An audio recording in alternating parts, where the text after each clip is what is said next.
നമസ്തേ. ഇന്ന് മലയാള മനോരമ ആലപ്പുഴ എഡിഷനിൽ ഒരു ചിത്രം കൊടുത്തിട്ടുണ്ടായിരുന്നു. ചിത്രം കോൺഗ്രസ് നേതൃസമ്മേളനത്തിൻ്റെ നേതൃത്വം എന്ന് പറഞ്ഞാൽ 5 പേരിരുന്ന ഒരു കമ്മിറ്റി, 5 പേരിരുന്ന് ഒരു യോഗം ചേരുന്നു. അതിൽ 3 പേര് സോണിയ കുടുംബത്തിലെ അംഗങ്ങളാണ്. സോണിയ, രാഹുൽ, പ്രിയങ്ക. പിന്നെ പുറത്തു നിന്നുള്ള 2 പേരെന്ന് പറഞ്ഞാൽ ഒന്ന് ഖാർഗെ, ഒന്ന് KC വേണുഗോപാൽ. അപ്പോൾ 5 പേര് ചേർന്ന് ഒരു തീരുമാനം എടുക്കാനായിട്ടൊരു യോഗം ചേരുകയാണ്. തീരുമാനം എടുക്കുന്ന ഏതിലാണ്? രാഹുൽ അദ്ദേഹം ജയിച്ച റായ്ബറേലി ഉപേക്ഷിക്കണമോ അതോ വയനാട് ഉപേക്ഷിക്കണമോ, ഇതാണ് തീരുമാനം എടുക്കാനുള്ളത്. അവസാനം തീരുമാനമൊക്കെയായി അത് വയനാട് ഉപേക്ഷിക്കുന്നു, രാഹുൽ റായ്ബറേലി നിലനിർത്തുന്നു. എന്നിട്ട് വയനാട്ടിൽ പ്രിയങ്ക മത്സരിക്കണം. ഇതാണ് അവരെടുത്ത തീരുമാനം. ഈ 5 പേര് ഇരിക്കുന്നില്ല. ഇനി ആ തീരുമാനങ്ങളൊന്നും അല്ല എൻ്റെ പ്രശ്നം. ഞാൻ പറയുന്നത് പറഞ്ഞാൽ ആ 5 പേര് ഇരിക്കുന്നതിൽ 3 പേര് ഭൂരിപക്ഷ അഭിപ്രായ പ്രകാരം തീരുമാനിച്ചാലും ഈ സോണിയ കുടുംബത്തിൻ്റെ അഭിപ്രായമേ നടപ്പാവൂ, സ്വീകരിക്കപ്പെടൂ. അപ്പൊ അതാണ് ഭയങ്കരമായ ജനാധിപത്യം. കോൺഗ്രസ്സുകാർ പറയുന്ന ജനാധിപത്യം എന്ന് പറയുന്നതാണ്. സോണിയ കുടുംബം തീരുമാനിക്കും, ബാക്കിയുള്ളവർ അനുസരിക്കും. ഇതാണ് അവിടുത്തെ ജനാധിപത്യം. 5 പേരിരുന്ന് കമ്മിറ്റി കൂടുന്നു. അതിൽ 3 പേര് ഭൂരിപക്ഷ അഭിപ്രായ പ്രകാരം, ഇവര് മറ്റു 2 പേരെയും വിഭിന്ന അഭിപ്രായം പറഞ്ഞാലും ഒരു കാര്യമില്ല, വെറുതെ പറയാമെന്നുള്ളതേ ഉള്ളൂ. ഈ 5 പേരിൽ 3 പേർക്ക് ഇഷ്ടപ്പെട്ട തീരുമാനം നടപ്പാകും. അത് സോണിയ കുടുംബമാണ് 3 പേരുള്ളത്. ഈ എന്തൊരു പ്രഹസനമാണിത്! ഇതാണോ ജനാധിപത്യം? ഒരു ജനാധിപത്യവും ഇല്ലാതെ സോണിയ കുടുംബത്തിന്റെ ഏകാധിപത്യം നടപ്പിലാക്കുന്ന ഒരു പാർട്ടി മോദി സർക്കാരിനെതിരെ ആരോപണം ഉന്നയിക്കുകയാണ്.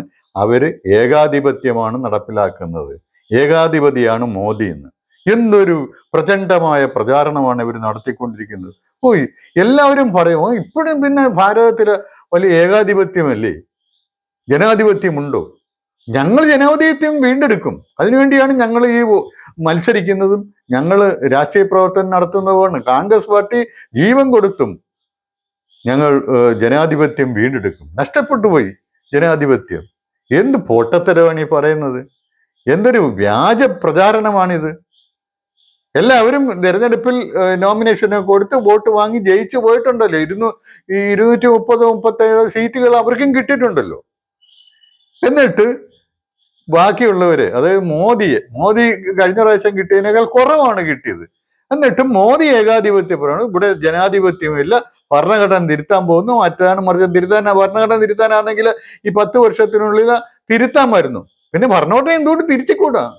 ഭരണഘടനയ്ക്ക് ഒരു തിരുത്താനുള്ള, ഭരണഘടനയിൽ മാറ്റങ്ങൾ വരുത്താനുള്ള അധികാരം പാർലമെന്റിനുണ്ടെന്ന് ഭരണഘടനയിൽ തന്നെ വ്യവസ്ഥ ചെയ്തിട്ടുണ്ട്. അപ്പൊ ഭരണഘടന മാറ്റിയാൽ എന്താണ്? അതിന് ചില ബേസിക് സ്ട്രക്ചർ എന്നൊക്കെ പറഞ്ഞിട്ടൊരു പ്രിൻസിപ്പിളൊക്കെ സുപ്രീം കോടതി കൊണ്ടുവന്നിട്ടുണ്ട്. പക്ഷെ അതൊരു അന്തിമ തീരുമാനമായിട്ടില്ല. അതായത് ഭൂരിപക്ഷ തീരുമാനം എന്ന് പറയാൻ ഒരു അസർട്ട് ചെയ്തെന്ന് ഒരു തീരുമാനമായിട്ട് വന്നിട്ടില്ല. ഒരു ബേസിക് സ്ട്രക്ചർ ഉണ്ട്. അത് ചില പാർലമെന്ററി ജനാധിപത്യം, ഈ കോടതി, അതുപോലെ തന്നെ ലെജിസ്ലേച്ചർ, എക്സിക്യൂട്ടീവ്, അങ്ങനെയുള്ള വിഭജനം, ഇതൊന്നും ആരും മാറ്റരുതെന്നാണ്. അതാണ് കൺസെപ്റ്റ്. അങ്ങനെയുള്ള ബേസിക് സ്ട്രക്ചർ ഉണ്ട്. അതില്ലാതെ എത്രയോ 102, 103 ഭേദഗതികൾ ഭരണഘടനയ്ക്ക് കൊണ്ടുവന്നിട്ടുണ്ട്. ഏറ്റവും ഒരു മോശമായിട്ടുള്ള, ഏറ്റവും ഭരണഘടനാ വിരുദ്ധമായിട്ടുള്ള കാര്യങ്ങൾ കൊണ്ടുവന്നിട്ടുള്ള ആള് ഇന്ദിരാഗാന്ധിയാണ്, കോൺഗ്രസ്സുകാരിയാണ്. എന്നിട്ട് എന്തെല്ലാം അതിനകത്ത് എഴുതി ചേർത്ത്. ഈ സെക്യുലർ എന്നുള്ളതൊന്നും അതിനകത്ത് എഴുതി ചേർക്കേണ്ട കാര്യമില്ല. അതിനകത്ത് എഴുതി ചേർത്ത് ആ വാക്ക് പ്രിയാമ്പിൾ കൊണ്ടുവന്നത് കൊണ്ട് സെക്യുലർ ആകത്തില്ല ഭരണഘടന. ഭരണഘടനയിൽ അതിനുള്ള വ്യവസ്ഥകൾ വേണം. ഇന്ദിരാഗാന്ധി അതിനുള്ള വ്യവസ്ഥകളൊന്നും പുതിയതായിട്ട് എഴുതി ചേർത്തിട്ടില്ല. നിലവിൽ ഉണ്ടായിരുന്നത് തന്നെ. അത് ഭരണഘടനാ നിർമ്മാതാക്കൾ അങ്ങനെ ഒരു വാക്കിന്റെ ആവശ്യമില്ല എന്ന് കണ്ടിട്ടാണ് അത് ചേർക്കാറുന്നത്. ഇന്ദിരാഗാന്ധിക്ക് അവരെക്കാൾ വലിയ ബുദ്ധിയാണ്.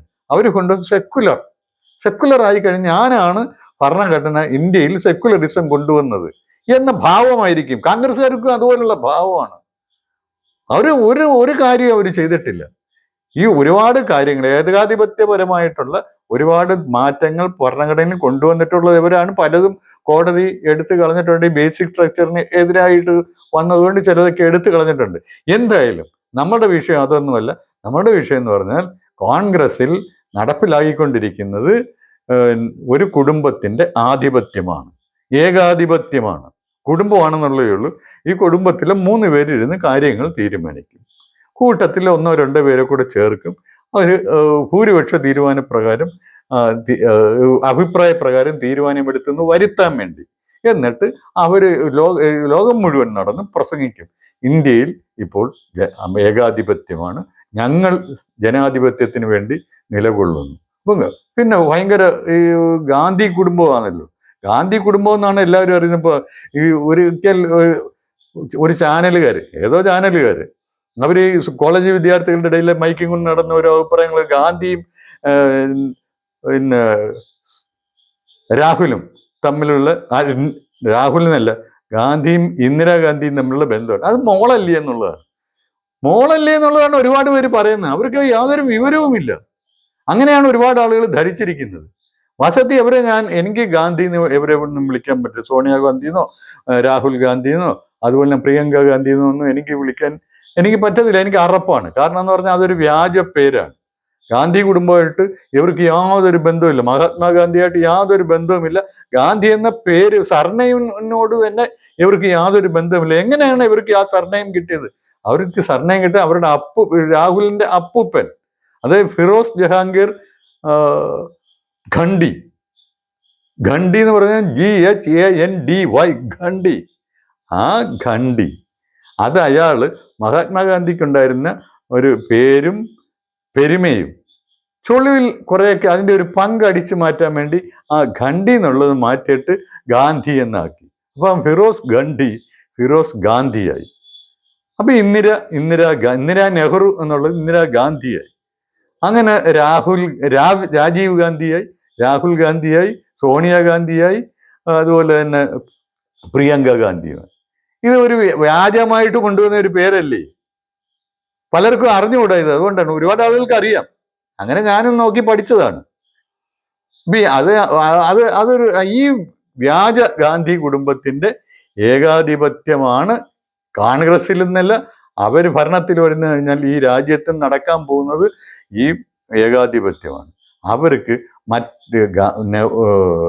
മോദിയെയോ BJPയോ ഏകാധിപതികളെന്നോ ഏകാധിപത്യ പ്രവണതയുള്ളവരെന്നോ പറഞ്ഞ് ആക്ഷേപിക്കാൻ യാതൊരു അർഹതയുമില്ല. യഥാർത്ഥത്തിൽ ജനാധിപത്യം നടത്തിക്കൊണ്ടു പോകുന്നത് BJPയും മോദിയും RSSും ഒക്കെയാണ് ഇന്ത്യയിൽ. അത് നമ്മൾ മനസ്സിലാക്കണം. ആ ഒരു തിരിച്ചറിവ് എല്ലാ ജനങ്ങൾക്കും ഉണ്ടാകണം എന്നുള്ളതാണ് എൻ്റെ അഭ്യർത്ഥന. നന്ദി, നമസ്കാരം.